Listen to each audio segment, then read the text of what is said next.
This channel does not promote any violent, harmful, or illegal activities. All content provided by this channel is meant for an educational purpose only. Top quality और consistent performance के लिए सिर्फ silver pumps नाम याद रखना। আবারও সরাসরি নজর রাখছি আমরা চোপড়ায়। উত্তর দিনাজপুরে আবারও পুলিশের কাছ থেকে দুষ্কৃতী ছিনতাই, আবারও আক্রান্ত উর্দি। দাপুটে তৃণমূল নেতা ও প্রাক্তন পঞ্চায়েত সদস্য মুজিবুর রহমানের বিরুদ্ধে একের পর এক মামলা, আগ্নেয়াস্ত্র পাচার সহ একাধিক মামলা রয়েছে। পুলিশের চোখে ধুলো দিয়ে দীর্ঘদিন ধরে গা ঢাকা দিয়েছিল এই দুষ্কৃতী মুজিবুর রহমান। গোপন সূত্রে খবর পেয়ে তাকে আজ পুলিশ ধরতে যায়, কিন্তু সেই সময় পুলিশের ওপর চড়াও হয় দাপুটে তৃণমূল নেতা ও কুখ্যাত দুষ্কৃতী মুজিবুর রহমানকে ছিনিয়ে নিয়ে পালায় একদল লোক। এরা কারা যারা পুলিশের ওপর হামলা চালালো?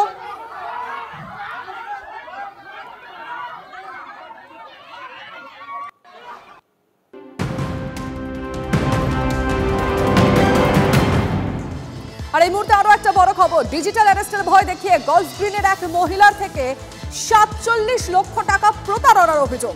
দিল্লি থেকে যোগেশ দুয়া নামে একজনকে গ্রেফতার করল কলকাতা পুলিশ। দিল্লির বিবেক বিহারের বাসিন্দা বলেই জানা যাচ্ছে। যোগেশ জাল অ্যাকাউন্ট ভাড়া দেওয়া চক্রের মূল পান্ডা বলে সূত্রের খবর। আগেই ব্যাঙ্গালোর থেকে মূল পান্ডা চিরাগকে গ্রেফতার করে কলকাতা পুলিশ।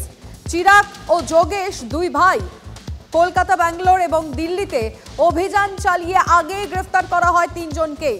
আমরা আরো ডিটেলে জানবো এই বিষয়ে, আমাদের প্রতিনিধি সুশোভন জানাবেন। সুশোভন, দেখো, যোগেশ দুয়া তাকে গ্রেফতার করা হয়েছে এবং যেটা অভিযোগ যে গলফ গ্রিনের একজন বাসিন্দা ৪৭ লক্ষ টাকা তাকে মূলত সিবিআই অফিসার দেখিয়ে ভয় দেখানো হয় এবং তারপর থেকে ডিজিটাল অ্যারেস্টের শিকার হন এবং তারপর থেকে গ্রেফতার করা হয়। সব মিলে কিন্তু গ্রেফতারির সংখ্যা ১২ হলো। কলকাতা পুলিশ এর আগেই তুমি জানো যে চিরাগ কাপুর বলে একজনকে গ্রেফতার করেছে, তিনি ডিজিটাল মাইন্ড, এবং আর সন্ধান থেকে কিন্তু ওঙ্কার সিং বলে একজনের সন্ধান পাওয়া যায় এবং ওঙ্কার সিং এর থেকে কিন্তু এই যোগেশ দুয়া ও আদিত্য দুয়ার সন্ধান পায় এবং তার সন্ধান পায় দিল্লিতে।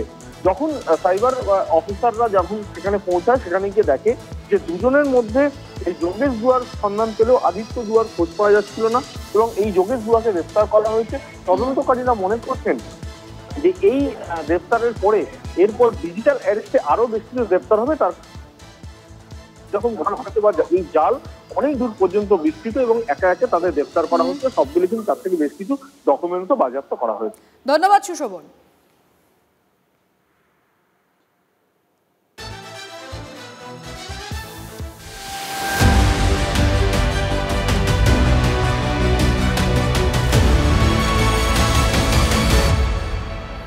পানাগড়ে গাড়ি দুর্ঘটনায় সুতন্দ্রা চট্টোপাধ্যায়ের মৃত্যুর ঘটনা ধৃত বাবলু যাদবকে নিয়ে ঘটনার পুনর্নির্মাণ অভিযোগ উঠেছিল।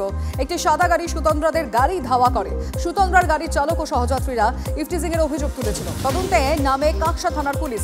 সিসি ক্যামেরার ফুটেজে দেখা যায় সাদা গাড়িকেই ধাওয়া করেছে সুতন্দ্রার গাড়ি। নিজের বয়ান পাল্টে সুতন্দ্রার গাড়ির চালক দাবি করে ইফটিজিং এর কোনো ঘটনাই ঘটেনি।